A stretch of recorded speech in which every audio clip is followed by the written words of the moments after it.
Hai guys, sebelum praktek kita menggunakan EPD lengkap. Jaslap, masker hairnet,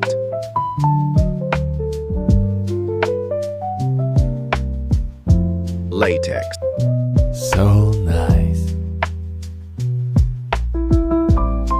Langkah pertama yaitu sterilisasi. Tujuan sterilisasi pada uji Total Plate Count (TPC) adalah untuk menghilangkan semua mikroorganisme dari alat, bahan, dan media yang akan digunakan, agar proses perhitungan koloni bakteri nantinya bebas dari kontaminasi. Sterilisasi alat dilakukan dengan metode udara, kering dalam oven. Proses do sampel. Pada proses sampling, menggunakan botol yang sudah disterilkan dan sudah diamkan dalam freezer untuk memperlambat perkembangan bakteri.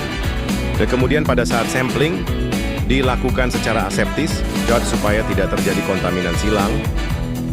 Terakhir, sampel yang sudah dipindah ke dalam botol dibungkus kembali dan dimasukkan ke dalam pendingin sampai sampel akan digunakan.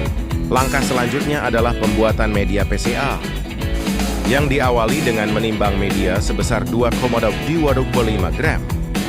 Lalu dilarutkan dengan Aquades dan setelah larut jangan lupa dicek pH-nya. Pastikan pada saat dicek pH harus berada pada pH 7. Kalau belum sampai pH 7, dapat diberikan larutan NaOH sampai pH-nya menjadi 7. Selanjutnya media PCA dipanaskan menggunakan kompor listrik. Media PCA harus dipanaskan untuk melarutkan komponen-komponennya, terutama agar sehingga membentuk media cair yang homogen dan siap untuk disterilisasi di autoclave selama 15 menit, suhu 121, proses 4 pembuatan larutan fisiologis berupa Aquades steril dalam laminar airflow.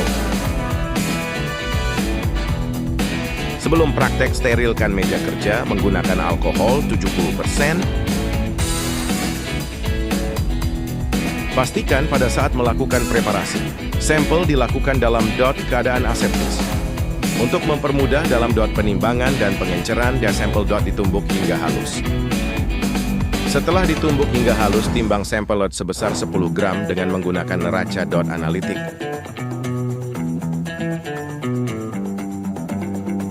Setelah menimbang, sampel dilarutkan dalam Erlenmeyer dengan Aquades steril sebanyak 90 ml dan homogenkan hingga homogen sempurna.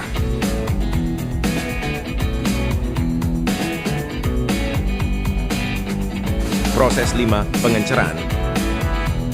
Setelah homogenisasi larutan sampel, dilakukan pengenceran sampel hingga 10 on-sapa. Pengenceran ini bertujuan untuk mempermudah dalam perhitungan koloni mikroba. Agar bakteri cepat homogen, dilakukan homogenisasi menggunakan vortex. Proses 6. Inokulasi sampel. Pada tahap pertama melakukan inokulasi ke dalam cawan Petri metode. Yang digunakan yaitu pour plate. Metode pour plate yaitu menanam bakteri dalam cawan sebelum media padat atau masih cair. Pastikan pada saat inokulasi dilakukan secara aseptis dan dekat dengan api bunsen agar tidak terjadi kontaminan silang. Tahap kedua, homogenisasi. Setelah bakteri diinkubasi dalam cawan, Petri lakukan homogenisasi dengan memutar cawan seperti angka 8 sampai homogen. Tujuannya agar bakteri menyebar secara merata dalam cawan.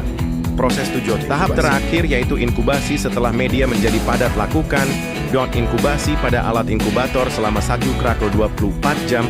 Tujuannya agar bakteri dapat tumbuh dan membentuk koloni. Proses terakhir, pengamatan. Proses terakhir yaitu dilakukannya pengamatan setelah bakteri diinkubasi selama 24 jam. Untuk mempermudah pengamatan, dilakukan perhitungan bakteri pada koloni counter. Pertumbuhan mikroba dipengaruhi oleh beberapa faktor, baik dari lingkungan maupun dari sifat mikroba itu sendiri. Faktor lingkungan meliputi suhu, pH, kadar air, oksigen, cahaya, serta tekanan osmotik yang menentukan apakah mikroba dapat bertahan hidup atau tidak. Selain itu, ketersediaan nutrisi, adanya zat antimikroba alami, serta kompetisi dengan mikroba lain juga sangat berpengaruh. Dari sisi mikroba, kemampuan beradaptasi, membentuk spora, maupun biofilm akan meningkatkan ketahanan terhadap kondisi yang kurang menguntungkan. Dengan demikian, pertumbuhan mikroba terjadi jika faktor-faktor tersebut berada pada kondisi yang sesuai.